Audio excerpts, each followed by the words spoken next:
Alléluia. Alléluia. Alléluia. Amen. Le Seigneur est bon. Il est merveilleux, notre Dieu. Il nous fait du bien. Amen. Quand bien même on peut couler des larmes, il est capable de nous essuyer nos larmes. Amen. Et ce matin, nous sommes des privilégiés. Est-ce qu'il y a quelqu'un qui se sent qu'il est privilégié parmi nous ici? Il peut balancer les mains et nous acclamons pour la gloire de l'Éternel. Nous acclamons pour le roi des rois. Nous acclamons pour le grand Dieu. Lui qui a permis que nous nous sommes expérimentés ce matin. Lui qui a permis que nous nous sommes dans le souffle de vie. Lui qui nous a permis de nous faire. Alors que hier on était avec maman Jacqueline. Alors qu'on était en train de parler avec elle. Alors qu'on était en train de faire le projet. Alors qu'elle était sortie pour aller chercher le gâteau bien-aimé. Après quelques minutes, après quelques secondes, on ne pouvait plus l'atteindre au téléphone. Alléluia. On ne pouvait plus l'atteindre au téléphone. Bien-aimé, quand je vous parle, je l'ai dit, la vie que nous avons, bien-aimé, ça nous tient au bout d'un fil. Alléluia. Au bout d'un fil. À l'arrière de temps, ça peut basculer. Dieu est grand. Nous devons reconnaître, bien aimé, que si tu es là ce matin, serve Dieu comme si c'était la dernière fois. Alléluia. Quand il faut prier, prie comme si c'était la dernière fois, bien aimé, je vous l'ai dit.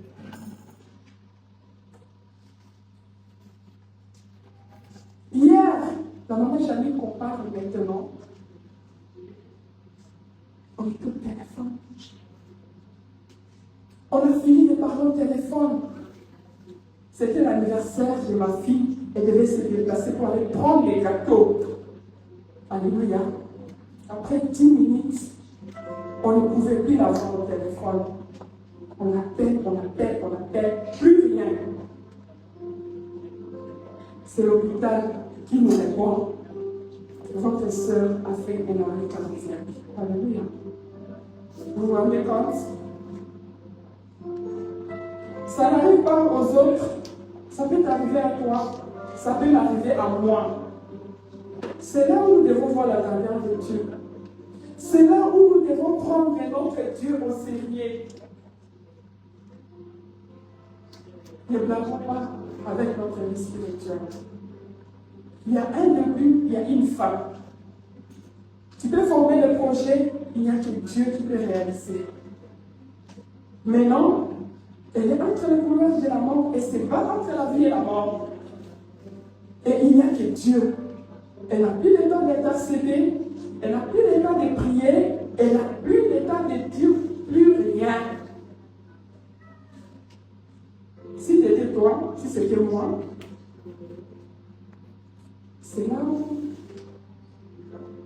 nous devons prendre conscience que nous sommes sur cette terre, nous ne sommes pas sur cette terre. Alléluia. Alléluia. Amen. J'ai besoin de votre encouragement parce que moi-même, je suis tiraillée entre les pleurs et la gloire de Dieu. J'ai vraiment besoin de votre encouragement. Si tu sens qu'il y a une parole qui te touche, il faut dire Amen. Amen. Amen. Alléluia. Amen. Nous allons prendre notre texte. La lumière, là, j'ai l'impression que ce n'est pas assez. Essayez d'augmenter un peu la lumière, s'il vous plaît. Et s'il y a quelqu'un qui a une bonne vision, il peut prendre Luc 7, de 11 à 17. Alors que nous sommes en train de parler et s'arrêter pour autrui, déjà le début de notre culte nous a permis que nous puissions nous arrêter pour notre sœur. Ce n'était pas planifié, mais c'est arrivé, on devait s'arrêter. Prier pour elle. Alléluia. Amen. Si quelqu'un trouve le texte, il peut lire Luc chapitre 7, 11 à 17. Amen. Amen. Ce jour suivant, Jésus alla dans une ville appelée Naïn. Ses disciples et une grande foule faisaient route envers lui. Lorsqu'il fut près de la porte de la ville, voici, on portait en terre un mort, fils unique de sa mère, qui était veuve, et il y avait avec elle beaucoup de gens de la ville. Le Seigneur, l'ayant vu, fut ému de compassion pour elle et lui dit, ne pleure pas. Il s'approcha et toucha le cercueil. Ceux qui le portaient s'arrêtèrent et dit, jeune homme, je te le dis, lève-toi. Et la mort s'assit et s'est mis à parler. Jésus le rendit à sa mère. Toutes furent saisies de crainte et ils glorifièrent Dieu, disant, un grand prophète a paru parmi nous et Dieu a visité son peuple. Cette parole sur Jésus s'est répandue dans toute la Judée et dans tout le pays d'entour. Jésus fut informé de toutes ces choses par ses disciples.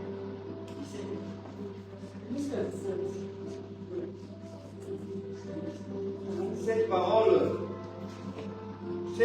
sur Jésus s'est répandue dans toute la Judée et dans tout le pays d'entour. Amen. Amen. Nous acclamons pour la parole de Dieu. Seigneur, merci. Ta parole est vie. Et ta parole nous fait du bien, Seigneur. Ta parole réveille quelque chose en nous. Ta parole nous restaure. Ta parole nous encourage. Je demande, Seigneur, que ce matin, tu nous fasses du bien au travers de ta parole. Parce que tu as envoyé ta parole et ta parole a guéri. Ta parole a ressuscité. Ta parole a relevé. Et ta parole a consolé. Ma prière, Seigneur, est que moi, je ne peux pas parler. Utilise-moi, passe par moi. Je suis une personne, je me faille, je me limite. Mais toi, tu es souverain. Je demande, Seigneur, que tout ce que j'ai préparé physiquement à terminer des années, avec mes émotions disparaissent et que ta gloire apparaisse. Communique, Seigneur, à ton peuple. Quiconque est enseigné, Seigneur, abattu, découragé, malade, éternel des armées, vite. Ma prière est que tu remplisses ces personnes. Il y a des ceux qui sont enseignés, en train de pleurer à l'intérieur. Sèche les larmes. Il y a des ceux qui sont traumatisés au fond d'eux-mêmes et qui veulent apparaître. Je demande, Seigneur, que la tempête se calme. Parce que c'est ta parole qui résout. Toi, tu es la solution à nos problèmes. Réveille notre conscience. Permets que les écailles tombent et que tout ce qui vient brouiller, Seigneur, cette salle ce matin se taise au nom de Jésus-Christ de Nazareth. Je ramène, Seigneur, une pensée à ton autorité. Et je demande, Seigneur, que chaque personne reçoive la parole pour lui-même. Et qu'il n'y ait pas de transmission pour dire que cette parole sort pour une autre personne. Non. Parle à tout et chacun de nous. Parle aux hommes, parle aux femmes, parle aux enfants. Et que nous puissions sortir de ce lieu rempli de toi. En Jésus-Christ de Nazareth, nous disons Amen. Amen. Amen. Amen. Mais bien aimé, le thème que le Seigneur m'a mis à cœur ce matin, alors que nous sommes en train de parler de s'arrêter pour l'autrui, s'arrêter pour autrui, avant de s'arrêter, je me dis, tu dois regarder qu'est-ce que tu as en toi. Qu'est-ce que tu as en toi pour que tu puisses t'arrêter pour une autre personne. Alléluia. Et le thème que le Seigneur m'a mis à cœur, c'est les relèvements qui changent l'atmosphère. Amen. Alléluia. Amen. Alléluia. Amen. Mais bien aimé, je veux que nous puissions participer parce que la façon dont vous regardez, c'est comme si ça ne passe pas. Je veux que nous puissions participer. Les relèvements qui changent l'atmosphère. J'aimerais expliquer les relèvements, c'est quoi? Parce que plusieurs d'entre nous ici, des fois, ne comprennent pas le français comme nos enfants. Il y a des gens qui ne parlent pas français. J'aimerais aller étape par étape. Quand on parle des relèvements, ça veut dire quoi? On peut parler de quelqu'un qui se relève. C'est quelqu'un qui, par exemple, qui est tombé par terre, physiquement ou spirituellement. Physiquement, on peut voir l'enfant qui était par terre, on te dit, relève-toi. Mais des fois, spirituellement, on a de la peine à comprendre qu'une personne est déjà tombée.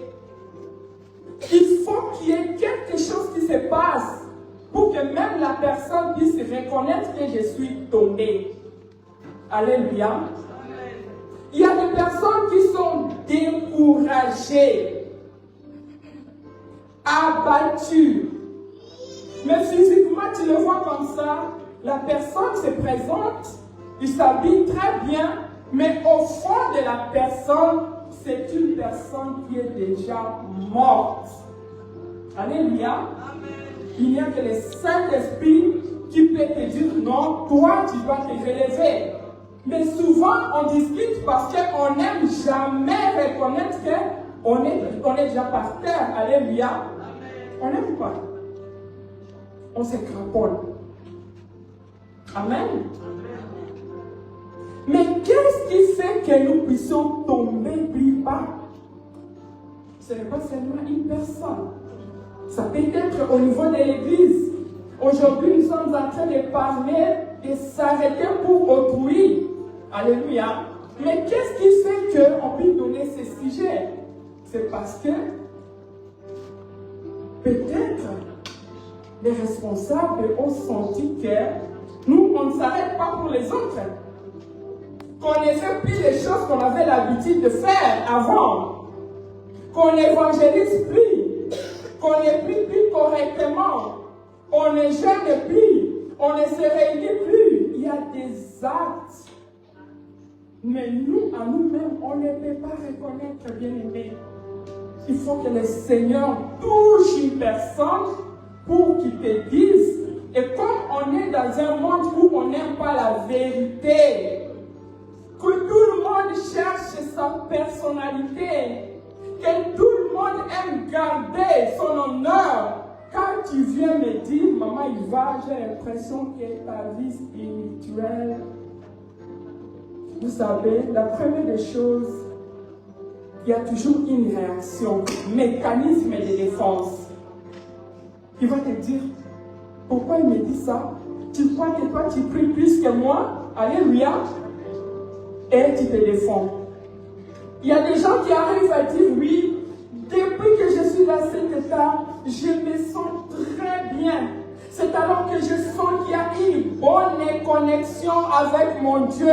Il y a tellement des échappatoires bien-aimés. Mais toi, il n'y a que toi, il n'y a que ton esprit qui sait que tu es par terre. Et pour accepter les relèvements bien-aimés, ça demande l'humilité. Ça demande l'humilité bien-aimée. Vous savez, l'homme, la femme, les enfants, par notre nature, on est orgueilleux. Même si ça se voit comme ça, il n'y a personne qui accepte. Je peux vous dire, à un moment donné, j'étais dans les plus bas niveaux de ma vie spirituelle. Moi-même, je sentais. Moi-même, je voyais. À cause des circonstances de la vie. Et des fois, ma bien-aimée, les choses qui peuvent être à la base, ce n'est pas autre chose. Il y a les hommes. Les hommes. Il y a notre entourage qui peut te pousser que tu ailles plus bas, plus bas. Et découragement. Le découragement, bien aimé, est l'arme que l'ennemi utilise pour détruire ta vie spirituelle. Tu es découragé. Tout le monde voit que tu es découragé. Mais en toi-même, tu refuses d'accepter que tu es découragé. Alléluia. Une personne qui était très active, très bruyante.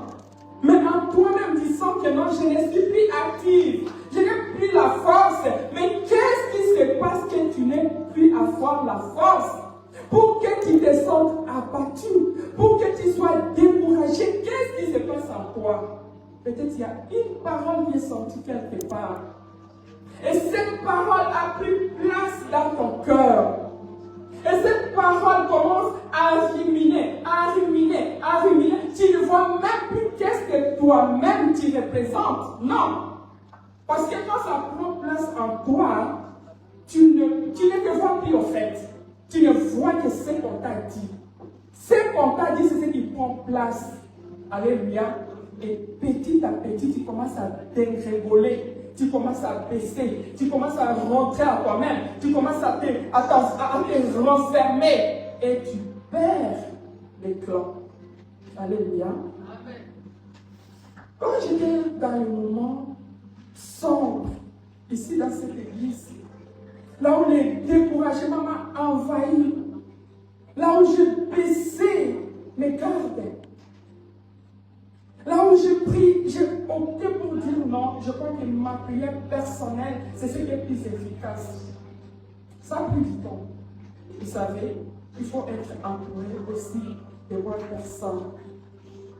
Bien aimé, le Seigneur a utilisé une personne, ce n'est pas les pasteurs, ce n'est même pas les gens qui sont établis dans cette église. Un enfant qui m'a téléphoné. Maman, une femme, qu'est-ce qui se passe? Tu nous manques. Je ne te sens plus. Qu'est-ce qui se passe? Vous savez, c'était comme une sonnette d'alarme. Et j'ai dit, mon Dieu, une sonnette d'alarme dans ma tête. J'ai dit, maman, Iva, je me suis justifiée. Je me suis justifiée. Je dis, écoute, il y a des activités de l'ONG qui me prennent tout le temps. Il y a le travail, il y a ceci. Mais m'a dit, parole, maman, tu nous manques. J'espère que tu auras un peu de temps pour nous. On a besoin de toi. Alléluia. Alléluia. Amen. Bien aimé, je n'ai pas encore commencé mon message. Vous savez, tout le monde a besoin d'être encouragé. J'avais suivi un documentaire, Tyson, les grands champions qui a les records du monde. Avant un combat avec un néophyte, son coach l'a vu trembler. Mais qu'est-ce qu'il a pourquoi il tremblait? Parce qu'il savait qu'il va éliminer. On lui posait, qu'est-ce qui se passe? Il dit, j'ai peur. Quel niveau? J'ai peur. Tu as peur de quoi? J'ai peur d'être battu. Un champion. Je sais, vous connaissez personne. Il a peur. La peur est l'ennemi de notre foi. La peur est l'ennemi de notre marche chrétienne. La peur, le doute est l'ennemi quand il sème ça dans ton cœur. Tu te mets en doute. Tu commences à remettre à demain ce que tu pouvais faire aujourd'hui. Tu commences à procrastiner, bien aimé. Tu avais un grand projet en toi. Il y a une personne qui vient injecter seulement pour dire non, tu ne trouves pas que ça ne sera pas possible. Toi-même, tu réduis. Tu commences à réduire de toi-même. Parce qu'une personne a parlé. Alléluia. Bien aimé. Nous avons besoin d'être encouragés les uns et les autres. Tu observes quelque chose, bien-aimé, parle. Parle à ta soeur, parle à ton frère. Parce que tu ne sais pas ce que l'ennemi a injecté déjà dans sa vie. Et si ça prend longtemps, bien-aimé, ça va le l'évangile et ça les récupère. Bien-aimé, ça crée une forteresse dans son cœur. C'est pourquoi nous voyons parmi nous, les gens disparaissent. Et nous condamnons cette personne. C'est l'arme que le diable utilise. Le diable utilise. Nous avons perdu beaucoup de gens parce que nous sommes passifs. On n'a pas la force de parler. On n'a pas la force de dire les choses.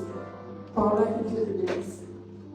Une fois, tu m'avais téléphoné et ça m'a fait du bien. Dolly, que Dieu te bénisse. Parce que Dolly, le jour qu'elle est venue me voir, après j'ai failli pleurer. Elle a dit, maman, s'il te plaît, sinon je vais les décourager. Dolly m'a dit ça. Et pourquoi nous voyons Dolly ici, hein? Mais elle, le découragement a failli l'attraper à cause de moi. Vous vous rendez compte? Vous vous rendez compte comment l'ennemi fait des choses zigzag? C'est-à-dire, moi là, si je ne fais pas mes histoires normales, ça l'attrape. Regardez comment le diable fait les choses. C'est pour cela, bien aimé, on est là, on est sentinelle entre nous. Il n'y a pas de vie privée. Nous devons nous protéger parce que l'ennemi cherche à te retirer et quand il te retire, c'est comme les bois. Quand on met le feu, quand on commence à tirer, le feu s'éteint. Amen. Le thème qu'on nous a donné là, s'arrêter pour autrui. Bien aimé, avant de s'arrêter pour autrui, tu dois avoir quelque chose en toi. Quelqu'un dit vite, qu'est-ce que tu vas donner? Alléluia. La personne qui est découragée, tu vas communiquer le découragement même. Amen. Vous savez, quand une personne est dans son découragement, même à dehors de l'église, il écoute la parole, il va aller se croiser avec une autre personne qui est découragée. Qu'est-ce qu'ils vont partager? Parce que la personne va dire seulement un petit défaut. Ah, tu as vu, qu'est-ce qu'ils ont fait? Ah, moi aussi, je suis sur le chemin de quitter. Alléluia. Je suis sur le chemin de partir. Ça veut dire qu'on est communique ce qu'on a en soi. C'est pour cela, avant de s'arrêter, regarde-toi, qu'est-ce que tu as? Regarde-toi, est-ce que tu es debout? La personne qui est debout va avec assurance. Ne s'approche pas avec des doutes. Cela veut dire, l'ennemi vers qui tu vas parce que tu n'as plus le même esprit. Tu dois être prêt pour dire, parce qu'il a aussi des armes. Cette personne que tu vas voir, même qui a quitté l'église, qui a baissé les bras, il a ses arguments. Ces gens, ils ont leurs arguments déjà. Et toi, la vie de prière, il n'y en a pas. Avant d'aller voir la personne, ça dit, tu vas comme on a dit oui. À s'arrêter pour dire, aujourd'hui je pars. En tout cas, je vais lui parler tout et tout. Mais c'est cette personne qui va te prêcher. Et c'est cette personne même qui va enlever même les peu qui étaient en toi. Donc, quand même, tu baisses les bras. Alléluia. Ça va te montrer même plus que tu vois. Moi, si je suis arrivé à ce niveau, regarde. Ah, moi, je ne savais pas. Oh, entre ces affaires, c'est comme ça. Il te donne même des informations que toi, tu n'avais pas. Et qui t'écrase, qui te baisse. Et toi aussi, tu recules. Alléluia. Et tu commences aussi à faire l'évangélisation contre ton église. Alléluia. S'arrêter pour autrui. S'arrêter pour autrui, bien aimé. Ça demande que nous puissions être nous-mêmes reconstruits. Ça demande que nous-mêmes nous puissions être des gens debout. Que nous puissions être des gens qui sont sûrs de soi, de ta spiritualité. En toi-même d'abord et au niveau de l'église. Et nous allons former un front de combattants, c'est-à-dire les gens, ils savent que non, comme les gens de l'armée d'Israël, les gens qui évangélisent là de maison en maison, ça veut dire qu'ils viennent avec assurance, ça fait moins bien chez Camille. Ils viennent, même si toi tu refuses, ça veut dire qu'ils viennent avec des astuces qui finiront par bouger la maison. Il a déjà des choses qui vont te présenter, ça te pousse à lire, ça te pousse, et ils vont te téléphoner tout, tu te retrouves à faire des choses que tu n'étais jamais. Moi je me suis retrouvé. Quand je suis arrivé en Suisse, comment je suis devenu un bon témoin des Jéhovah? Je vous dis, je commence à les recevoir, je commence à aller même dans les réunions. Je comprenais bien, qu'est-ce qui s'est passé? Ils sont armés, les bien-aimés. Nos ennemis sont armés. on dit comme ça, on va chez la sœur. Mais tu ne sais pas, si la sœur est déjà à quel niveau. Alléluia. Alléluia. Amen. Les armes de destruction qui nous enlèvent la foi, les amitiés, les relations toxiques. Ça dit quand tu es dedans, ça dit tout ce que tu avais fait partie. Et demain tu rentres encore. Entourons-nous des bonnes personnes. Les gens qui nous construisent spirituellement, bien aimés. Les doubles jeux. Là-bas, tu es de l'autre côté. Ce sont des choses qui te détruisent. Aujourd'hui, il y a quelque chose qui va prendre le dessus. Et tu vas te rendre compte que tu es vide. Alléluia. Les amitiés, bien aimés, ont une grande influence dans nos vies. Nos relations ont une grande influence dans nos vies. Si nous voulons vraiment être des gens efficaces, qui peuvent s'arrêter pour autrui, c'est nous qui devons efficaces. C'est les gens qui sont autour de nous. Mais qu'est-ce qui fait qu'on ne se pas? On est toujours comme on est là. Est-ce qu'il n'y a pas une personne qui peut se tenir debout pour dire prenez-moi pour une folle, prenez-moi pour une personne, c'est comment? Moi je me tiens debout, je vais défendre. Pourquoi on a arrêté d'évangéliser? Est-ce qu'on peut se poser la question? Pourquoi on a arrêté d'évangéliser? Il y avait l'évangélisation dans cette église. On sortait, on s'aimait, on donnait des choses. Où sont partis les flyers de l'église? Bien aimé, une église qui veut évoluer, c'est une église qui évangélise. Mais une église qui n'évangélise pas, c'est une église qui a signé l'agrément. Alléluia. Amen. Qu'est-ce qui nous a empêché d'évangéliser? Bien aimé, la honte. La honte. La honte nous enlève des choses. La honte nous enlève des choses. Moi, on me connaît avec cette identité. Là-bas, je ne peux pas parler de Jésus-Christ de Nazareth. Je ne peux pas parce que déjà toi-même, tu n'as pas un bon témoignage à celui-là. Alléluia. C'est pour cela que nous sommes la lumière du monde.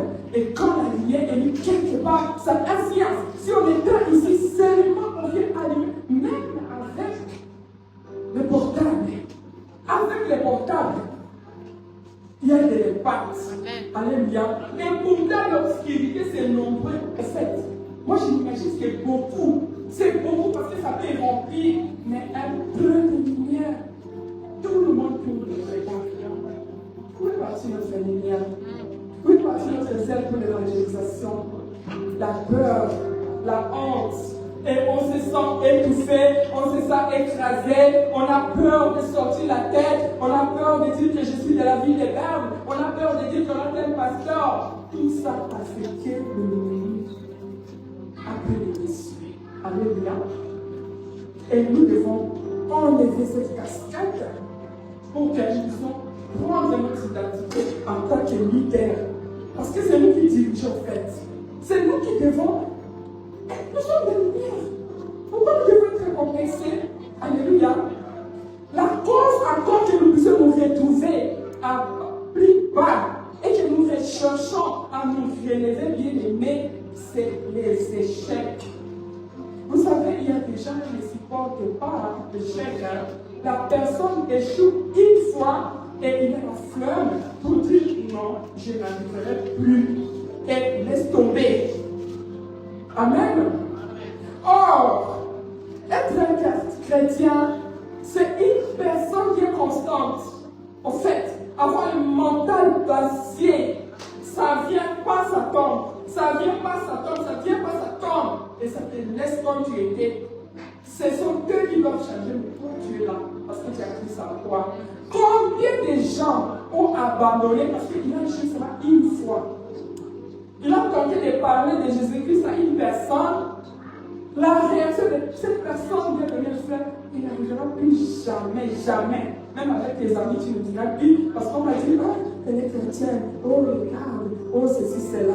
Bien aimé, ce matin, je vous encourage de ne jamais, jamais, jamais. Tu peux jouer une fois, deux fois, trois fois, quatrième fois. La réussite, amen. Je vous dis, cette fille qui me regarde ici, Alice, je vais encourager nos jeunes ici. Tu n'as pas encore passé ton permis de conduire, il faut avoir.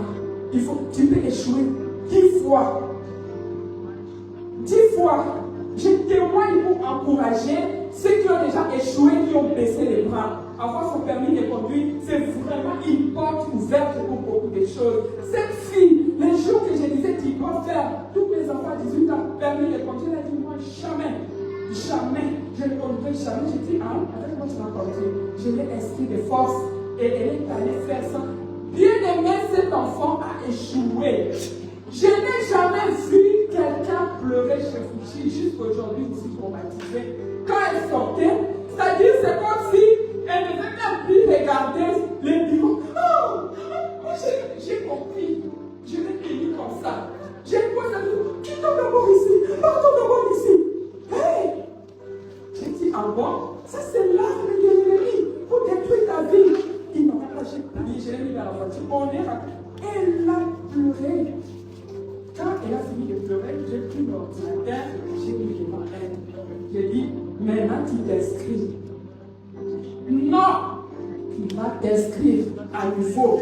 C'est-à-dire, quand nous, en tant qu'enfants de Dieu, quand tu vois comme l'échec, tu veux être comme le cheval. C'est comme ça que moi je pense. On t'a fouetté comme ça, vous voyez le cheval comme des fouets. Ça lui donne la force de sauter encore. Alléluia. Alléluia.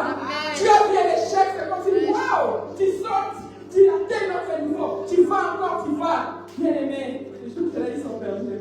Waouh. Aujourd'hui, même si quand je demande, quand je veux faire ceci, je dis, le permis là, c'est pour moi. Je viens encourager une personne bien aimée. L'ennemi te montre ton échec comme ça. Ça doit te révolter même pour prendre une autre dimension, pour monter plus haut. Si tu veux parler à quelqu'un, tu vois qu'il y a un échec, ça va te pousser à parler. Soyez comme des fous, comme des folles. Alléluia. Amen. Et vous savez, tu ne sais pas là où ça va percer. Tu ne sais pas là où ça va percer. Que Dieu m'aide vraiment à continuer des pensées négatives. Il y a des gens qui restent ruminés, des pensées. Oh, moi je crois que je ne suis pas l'auteur. Je crois que moi je ne sais même pas parler. J'ai l'impression que je ne suis pas jolie. C'est pourquoi les gens ne me regardent pas. J'ai l'impression que mon mari ne m'aime pas. Parce que même quand je m'habille, j'ai l'impression dans cette église, il y a des coachs. Vous savez, ces pensées-là, ça va te constituer une forteresse qui va te transformer. Vous savez, le problème, ce n'est pas l'autre personne, c'est toi. C'est toi qui as formé ton caractère en fonction de ce qu'il y a en toi et tu l'as projeté chez l'autre personne. Non. C'est pour cela, bien aimé, à l'intérieur de nous, nous devons être comme des guerriers. Voir que le problème, c'est moi. Non, ce n'est pas telle personne. Le problème, ce n'est pas papa qui dit c'est moi. Faisons un travail de fond à nous bien-aimés. Si nous faisons chacun à son niveau un travail au fond de nous bien-aimés, nous allons être une église forte. Amen. Quand chacun va reconnaître où il est tombé, parce que plusieurs d'entre nous ici, nous sommes par terre. Mais comment est-ce qu'on va se mettre debout pour aller parler, bien-aimés? Comment est-ce que nous allons gagner des âmes alors que nous sommes encore dans les mensonges, alors que nous sommes encore dans la prostitution, alors que nous sommes encore dans l'alcool? Nous sommes dans des choses bizarres. C'est pour ça qu'on n'a pas la force de parler, parce que nous sommes dedans. Alléluia. Et le Seigneur veut de nous une église forte. Pour s'arrêter. Et quand nous allons vraiment commencer à nous arrêter pour des vrais. Parce que jusque-là, il y a des gens qui s'arrêtent, mais beaucoup ne sont pas encore dans les vrais. Alléluia. J'ai dit, les relèvements bien-aimés changent l'atmosphère. Et quand nous allons prendre conscience, bien-aimés, que nous sommes tombés, quand nous allons être des hommes et des femmes qui reconnaissent les faiblesses, bien-aimés, je crois que beaucoup de choses vont changer. Quand nous allons être humbles, reconnaître que cet enfant, non, je sais que je ne suis pas correct. Parents, je ne suis pas correct avec mes enfants. Servants, je ne sommes pas corrects entre nous, bien-aimés. Quand nous allons reconnaître, nous allons être une église efficace, debout. Et nous allons, il y a quelqu'un qui avait dit, nous allons nous battre pour se respecter. Alléluia. Nous allons nous battre pour élever les autres. Quand tu vois l'autre personne, oh maman, tu es une femme merveilleuse. Non, alors là, ce que tu fais, c'est vraiment. Mais pourquoi on boude? On boude pourquoi quand tu vois l'autre faire quelque chose de bien? Pourquoi ne pas apprendre à nous encourager entre nous bien-aimés? Quand nous commençons ici entre nous, on aura la facilité de le faire ailleurs. J'aurais dit, attends, telle personne est allée prêcher, encourager, mais je ne l'ai jamais vu même encourager. Papa Freddy, papa, tu as bien modéré. Merci. Papa Freddy, tu as bien modéré. Dieu te bénisse. Nous voyons comment les choses s'évoluent dans notre église. Nous voyons comment les gens étaient pas. Nous voyons comment maman Ali. Des fois, quand je reste, je dis, bon, c'est maman Ali qui prie comme ça. Moi, c'est là tourner ses phrases. Je suis venue, je dis, maman Ali. Tu es devenu grave. Moi, je dis, maman Ali, j'étais copie. Regardez un peu des choses pareilles. Quand on ne parle pas, et ça me pousse encore de faire des choses. Là, je dis, maman, il faut tout ce que tu fais, j'ai compris à 100%. Alléluia. Est-ce qu'on ne peut pas être fier avec ça? Nous acclamons pour le Seigneur. Il faut que l'événement qui change de l'atmosphère. Quand il y a l'événement au niveau de l'église, on se sent à l'aise avec tout le monde. Pas des sourires bleus. Tu sens que cette personne est en train de sourire, mais ça ne vient pas du fond de son cœur. Tu as un problème avec l'autre, parle avec. Dis la vérité. Ne pas aller dire à une autre personne. Oh, alléluia. Amen. Et s'il y a sincérité entre nous et nous, brisons d'abord ce qui met des barrières entre nous, pour que nous puissions être efficaces pour aller évangéliser. Alléluia. Et Seigneur, nous parlons de cette femme, je vais résumer. La femme veuve, on parle d'une femme veuve, ça veut dire une femme qui a perdu son mari. Vous vous rendez compte? La perte des maris, la personne veut dire tu as partagé toute ta vie. Ça veut dire la personne est morte. La femme est restée seulement avec son enfant. Et ça veut nous identifier à cette femme. Et puis voilà, l'enfant aussi est mort. Je ne sais pas si vous comprenez quelque chose. Un enfant et l'enfant est mort. Qu'est-ce qui s'est passé? Il y a des choses des fois qui arrivent dans nos vies. Tu as l'impression que toutes les mauvaises choses tombent sur toi. Je ne sais pas si ça vous arrive, mais moi, ça m'arrive.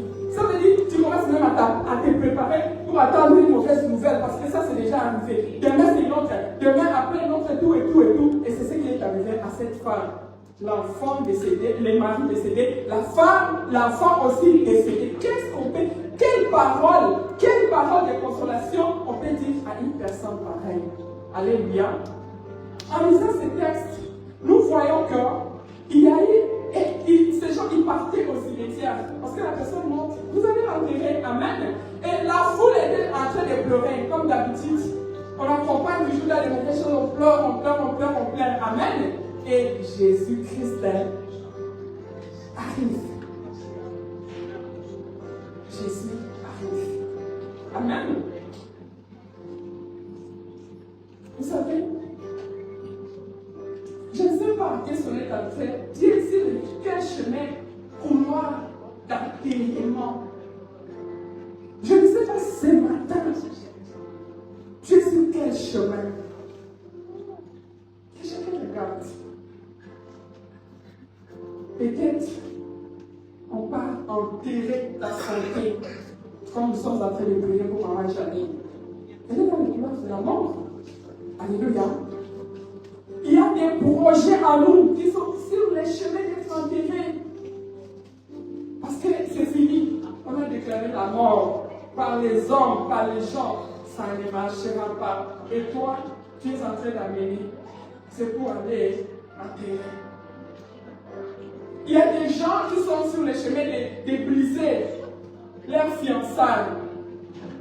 Parce qu'on a dit l'homme idéal doit être comme ça. Et moi, quand j'ai regardé, il ne remplit pas mes critères à chemin pour aller enterrer. Alléluia. Amen. Échec. Il y a les problèmes d'échec, comme ma soeur l'a dit. Tu as déjà échoué. Après, tu dis non, moi je crois que le mariage, ce n'est pas pour moi. Je crois que le travail, ce n'est pas pour moi. Ceci n'est pas pour moi. Les couples, ce n'est pas pour moi. La famille, allez, c'est vrai. La foule est aussi là pour encourager à tu ne trouves pas chez moi. Non, ne peut pas jouer avec moi. Les enfants, oh, nos parents n'ont pas de manière. Chemin, cimetière. Chacun d'entre nous est sur le couloir d'aller déposer quelque chose parce qu'il a déjà baissé les bras.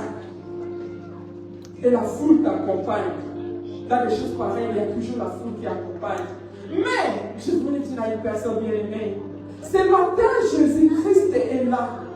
Jésus-Christ est en train de voir chaque situation qui se passe dans nos vies, dans notre église, dans nos familles, dans nos couples, dans notre travail, dans nos situations de finances. Jésus est en train de voir, bien aimé. Il n'est pas seul. La femme, dans son découragement désespéré, bien aimé, était prête et s'est résignée. Est-ce qu'elle pouvait penser que cet enfant allait être ressuscité? Alléluia. Amen. Il y a des gens ici, il y a des situations qui ont perduré. Il y a des comportements qui ne changent pas dans le couple. Mon mari ne m'aime pas, ma femme est soumise.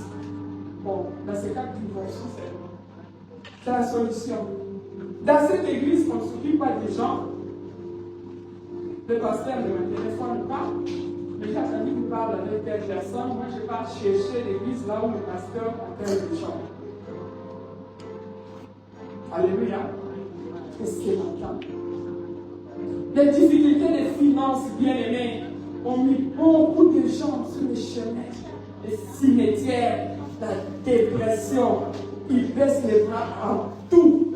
En tout. Je travaille. Le salaire ne me permet pas de payer les choses correctement. Mais pourquoi je dois continuer à... Je me résigne. Je ne suis même pas à mesure. Ok, je me contacte seulement de ça.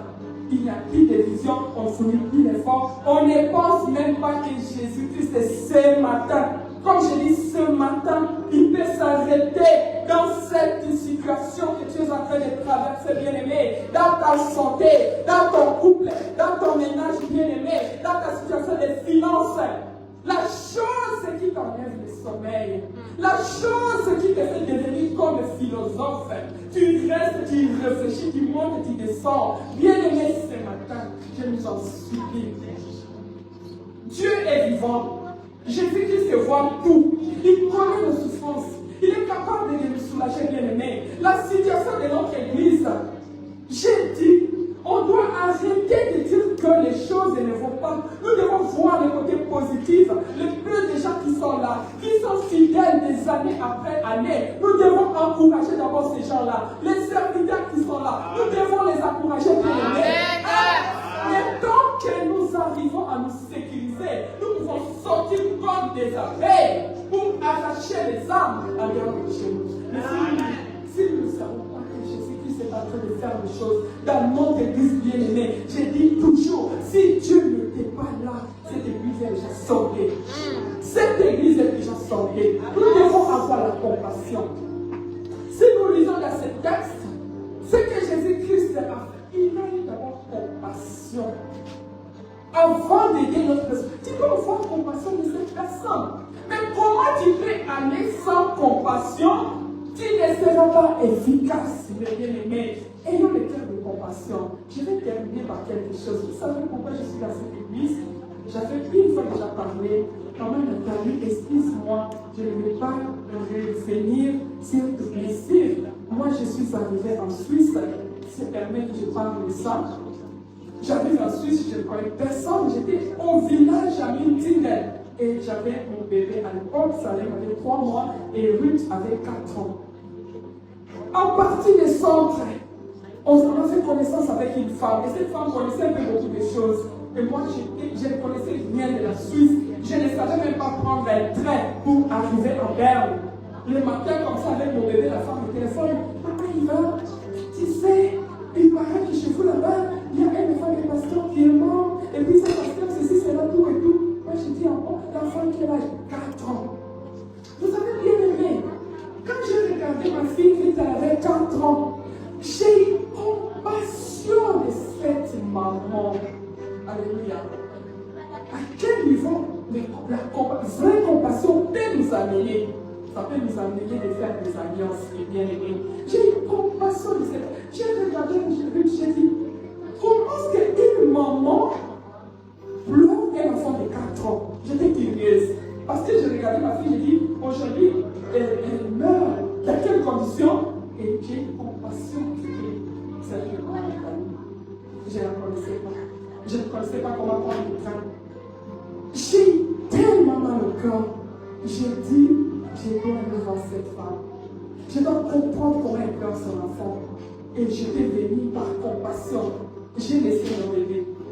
J'ai posé la question à cette dame, c'est comment non? C'est aujourd'hui qu'on va intéresser ta femme. Ils ont parlé des choses qui peuvent même décourager. Qui peuvent décourager. Mais moi, je n'ai pas regardé les choses qui pouvaient décourager. Mais j'ai eu compassion de cette famille.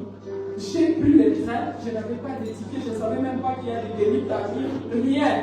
J'ai demandé le train pour Berne. La dame m'a dit, il faut des... C'est là où j'avais retenu les noms des villages ici, Ostermutingen. J'ai écrit Ostermutingen. J'ai laissé mon enfant, je suis allé prendre le train. Je ne savais même pas les risques de monter sans payer les tickets, mes bien-aimés. Je suis monté. Elle m'a dit, il faut toujours attendre. Si tu attends, Rubingen. Si tu attends, Rubingen. Si tu attends, Ostermutingen descend. Je suis monté. Pas seul. J'entends Ostermutingen et je descends. Je regarde à gauche, je regarde à droite. Je ne sais même pas quelle direction prendre. Et je vois quelque part les Africains. Je commence à suivre ces Africains. Bien aimé, j'arrive. Je ne connaissais personne, mais j'étais venu avec un cœur de compassion. Je suis arrivé, j'ai trouvé un objet enterré grâce. Mais quand je cherchais, je posais la question, où est la maman de cet enfant? Où est la maman de cet enfant bien-aimé? Je suis allé me positionner loin pour regarder comment une maman pleure son enfant. Et j'avais compassion de cette femme. Et j'ai vu maman comment elle faisait les choses. Comment on l'a amené à l'hôpital. Bien aimé, c'était par compassion. J'ai suivi ces gens jusqu'ici dans cette église. C'est à partir de la chose de compassion que je me suis attachée à cette femme. Tu as déjà compassion de qui? Qu'est-ce que la compassion a déjà transformé dans ta vie? La compassion, bien aimée, transforme les choses.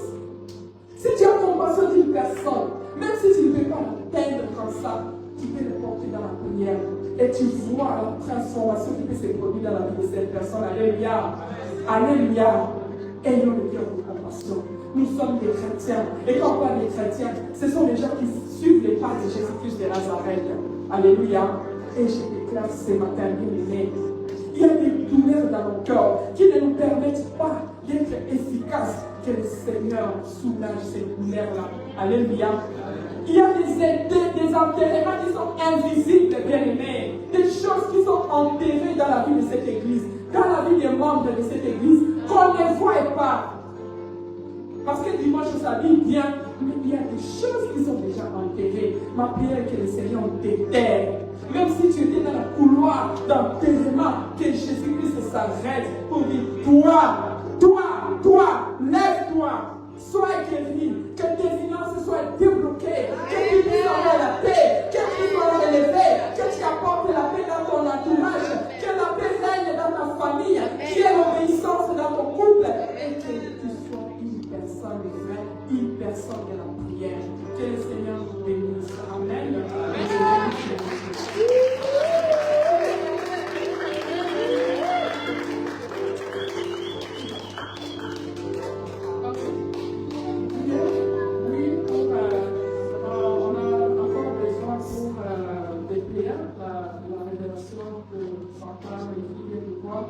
C'est comme je vous disais,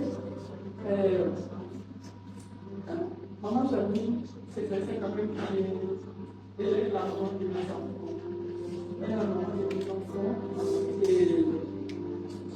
Et papa qui vient de voir, il y a un esprit de honte. Esprit de honte.